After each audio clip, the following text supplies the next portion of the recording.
We are delighted to have you listen to Apostle Osbert Ojago's ministration. We're confident the same will help you navigate successfully issues of life and be heaven bound in the fullness of time. In Jesus' name. I want to speak on the power in the name of Jesus. I believe we have our Bibles, our iPhone or whatever. Turn to 1 John 5, verse 13. 1 John 5, verse 13. Another person should turn to Matthew 1:21. Then the third person should turn to John 10:18.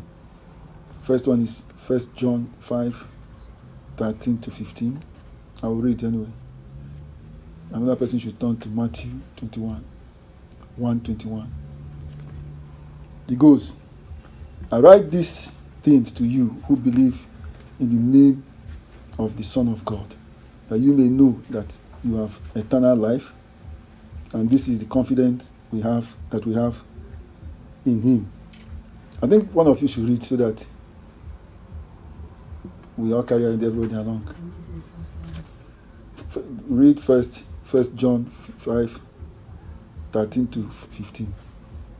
Another person should read afterwards Matthew 1:21 to make sure nobody's sleeping.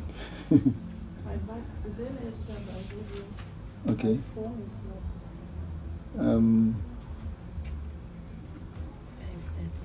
Okay, so okay, I got it.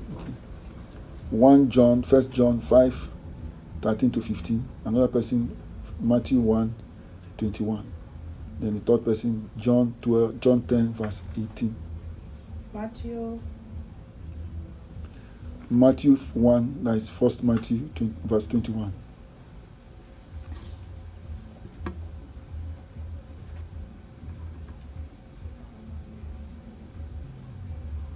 It goes. Are you ready to read it or do I read it? The angel spoke to Joseph. She will bear a son, and you shall call his name Jesus, for he will save his people from their sins. That's mark it. He will save. Two things are pertinent here. She will bear a son, and his name should be Jesus. Then the key one, the reason why the name, the explanation of the name, the meaning of the name, for he will save his people from their sins. Another person should read the second one. John 1:5, right? Mm-hmm.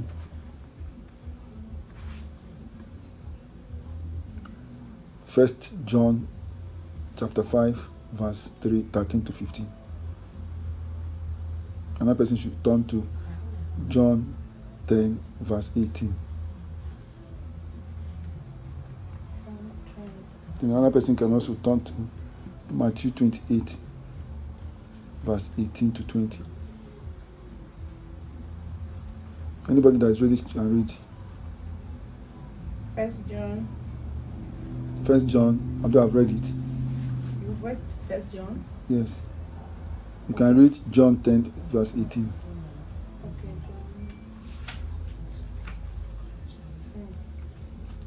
Okay, let me read again. John 10. I'll read John 10. Yes, verse 18. Verse 18. I read in Jesus' name. Amen. No one takes my life away from me.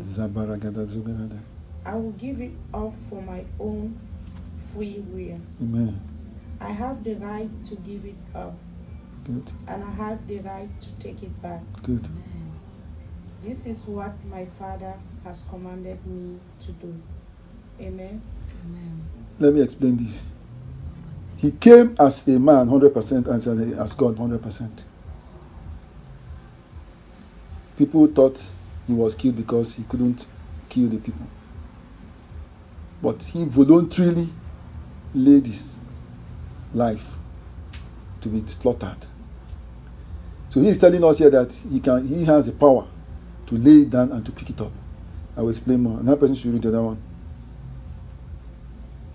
Matthew 28, verse 18 to 20.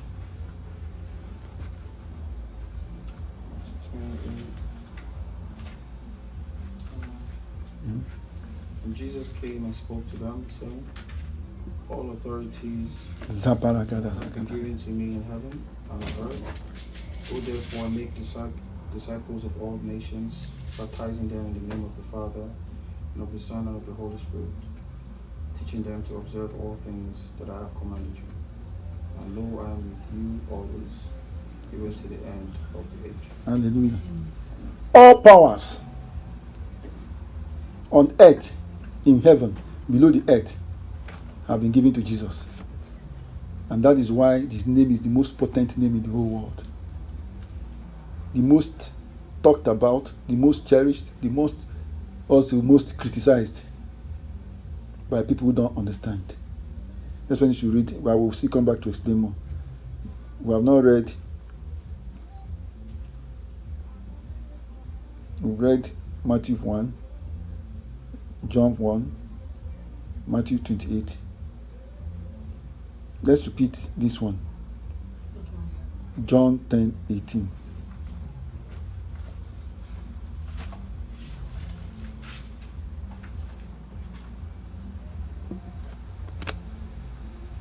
Can somebody read it? John 10:18. No one takes my life away from me. If we are created, which we are, created according to his image and likeness, that means nobody can take our life. Amen. That's the implication of that. I want you to understand. They will try, but they won't succeed. We don't walk by sight, we walk by spirit. Even if they give you poison, you eat it, you just pass it off.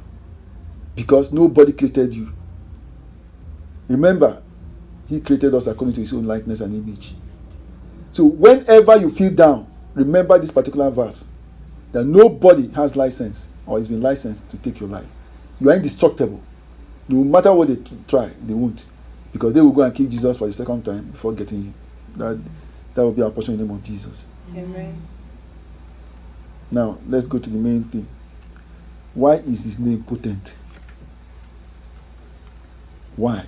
Can somebody explain to us a short answer? Why is the name of Jesus the best, the holiest, the strongest, the most used name in the world?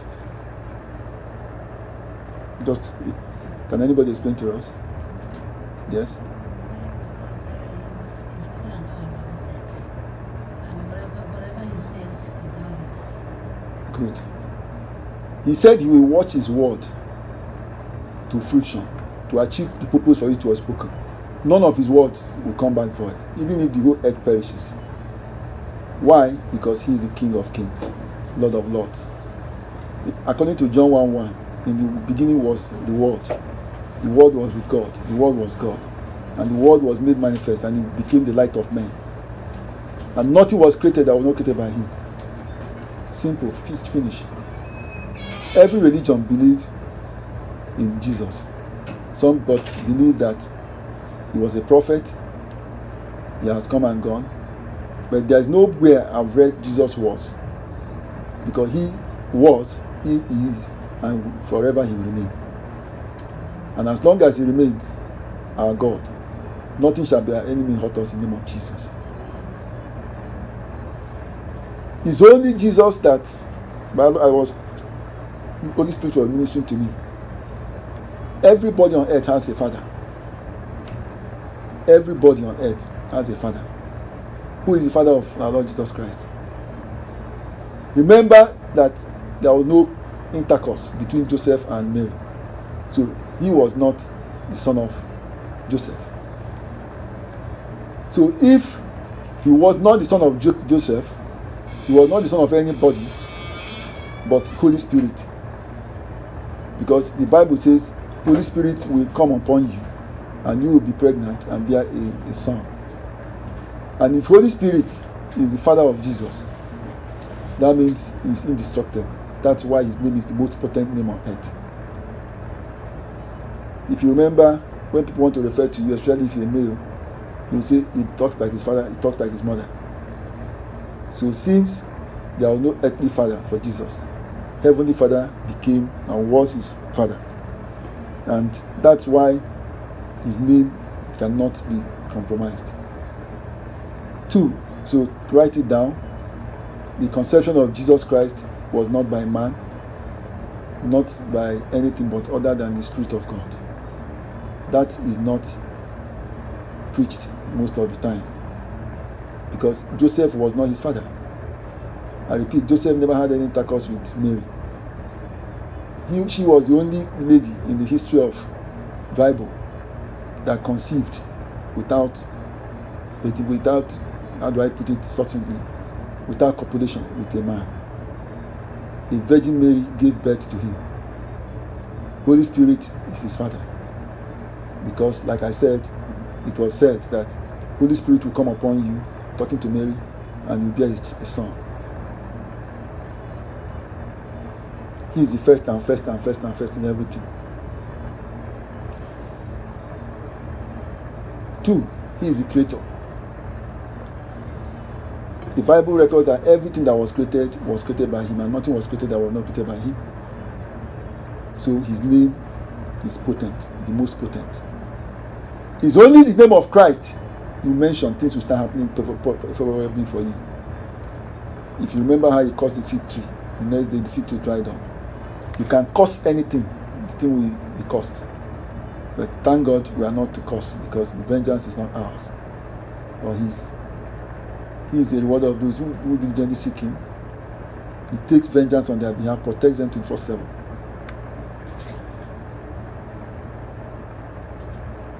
Why is his name potent? Can another person give me one reason? I want us to be interactive today. Why other than what I've said, what makes you think his name is still potent? Hope you read your Bible. Yes, I've said that. Holy Spirit came upon Mary and she conceived. He said, unto us a child is born, unto us a son is given. Unto us a child is born, unto us a son is given. So even when he was a day old, he was not a boy. He was Son of God. Even though he was born in the manger, he had all accolades, all stars, because even the stars were following him everywhere he went. Remember the case of the 3 wise men from the east. So can somebody else try to give us one reason why the name of Jesus is most potent?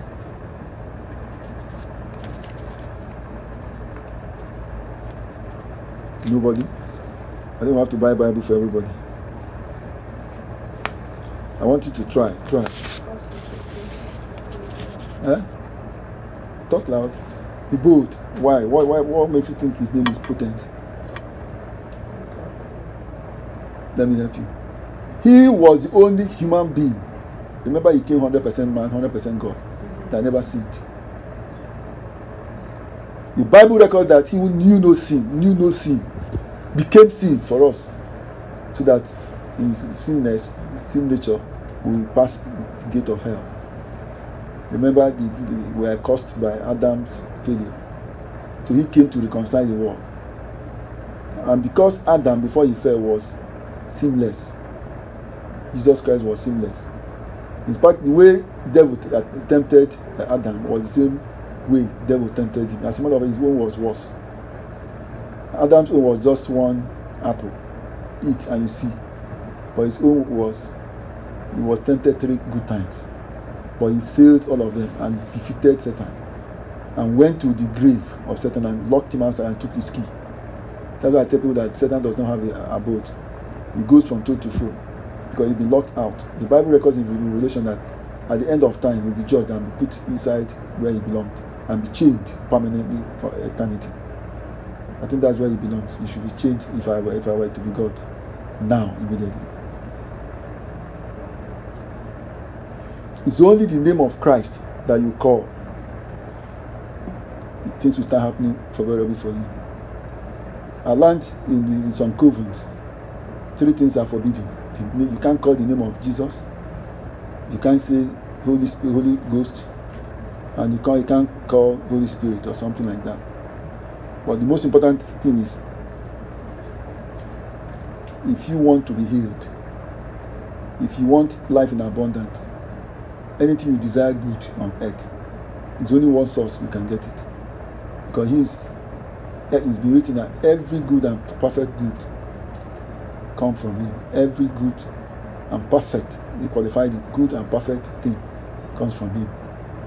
That's why his name is potent. The blood of Jesus has taught us the efficacy of the name of Jesus. Because whatever it is written, you ask God to do in the name of Jesus, provided you act according to his guidelines, he will grant. It's a blanket approval given to everybody. You don't know the efficacy until you use it.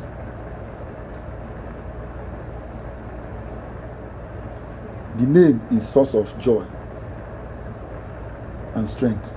Remember, we are told in the Bible that I can do all things through Christ who strengthens me. Not some, all things. And those who know their God will make exploit and not weary. They won't get weary. They will not get tired. If the devil is waiting for you to fall, that's the last thing. We all finish with the name of Jesus. The name delivers us from all troubles. Psalm 121. Say, he will not leave us or forsake us. He will deliver us from all evils from now on forevermore. How many times and how long? Forevermore. If you have confidence in the name of Jesus, you will excel in anything you are doing, irrespective of what people think. I repeat, irrespective of what people do, you'll be excelling. You become an enigma. If these things work, I'm telling you the truth. If it doesn't, I won't be here preaching it. Let's look at Acts 3 verse 1 to 9. Acts 3 verse 1 to 9.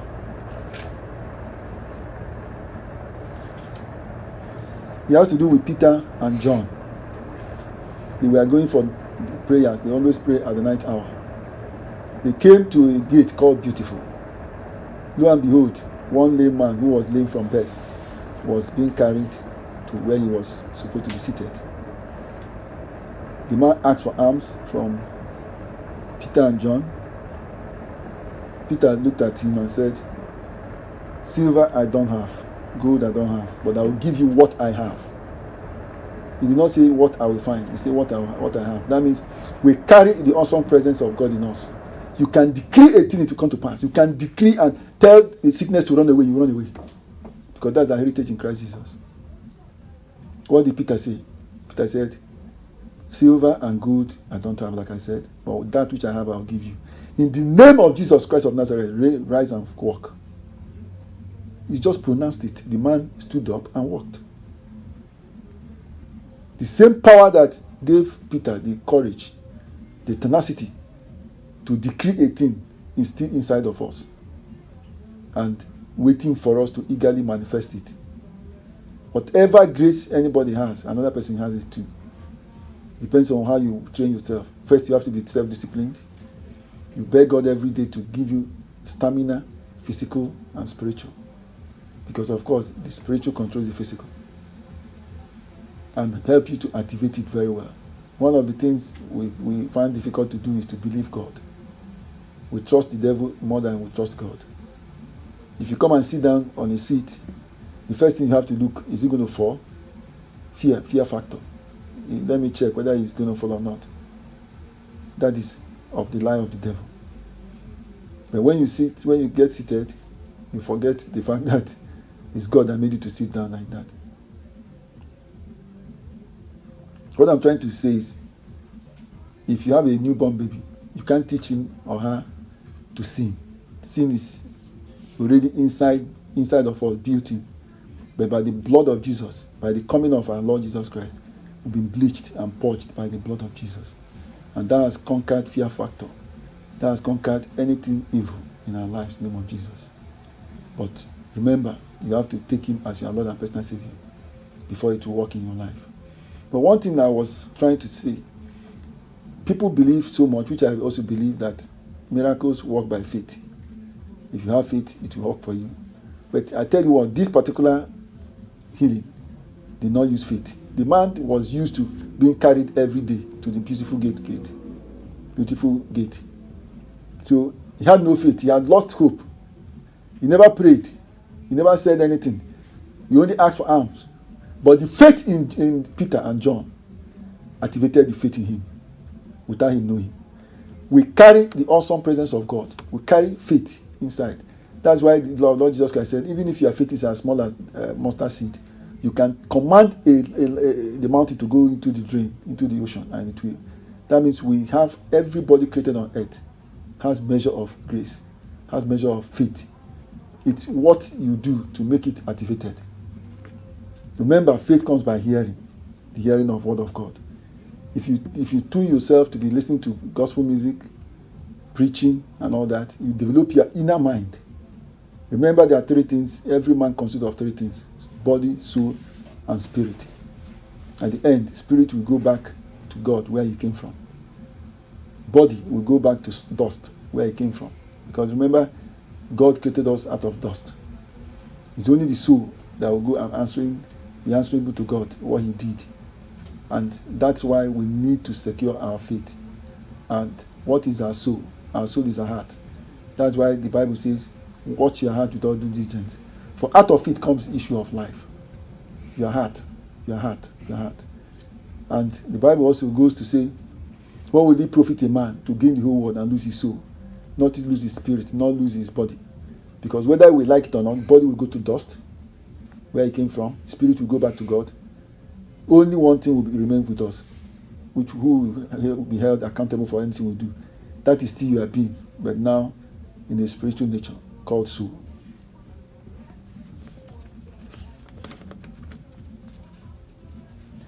The name of Christ forgives us.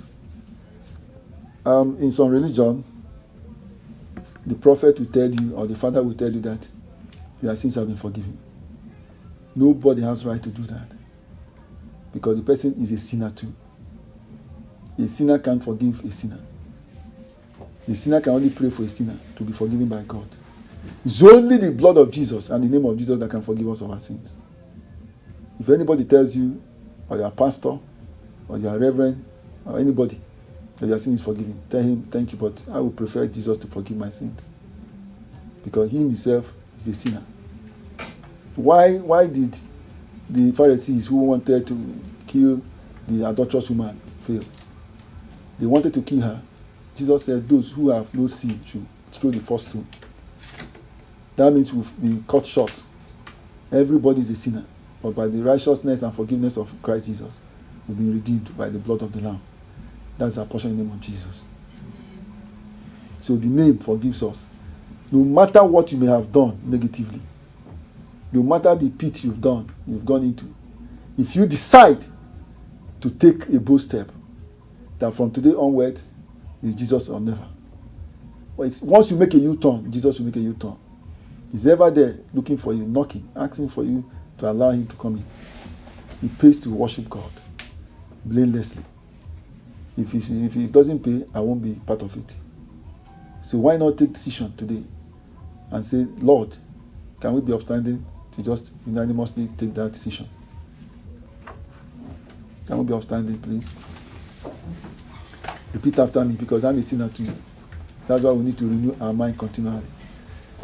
In the name of Jesus, Father, I come to you as a sinner who can't forgive myself. Please forgive me my sins. All I've sinned, knowingly or unknowingly. In the name of Jesus. And make me the light of the world and the salt of the world. Give me power to obey your word. And give me power to finish well. In Jesus' name we pray. Congratulations. Say congratulations to yourself. And you should mean it. I believe you meant it. I believe we all meant what we say, or we're just having lip service. Let's thank him for the grace. Father Lord, we thank you for forgiving us our sins, for setting us apart for the great work you have. In Mark 16:15, you say, go into the world and propagate my word. Father Lord, we are ready to go there in the name of Jesus. Send us, we'll go anywhere, across the nations, our friends, our relatives. Give us the power to win souls for you in the name of Jesus. Let us not be shy. Let us not be afraid of man. We say, fear him not, who can destroy only the body, but he can destroy the body and the soul. And unfortunately for them, we are going far above human destruction in the name of Jesus. Because we bear the mark of Christ. We've been purchased with the blood of Jesus, which is unprizable. Thank you, Lord, because we've prayed in Jesus' name. Amen.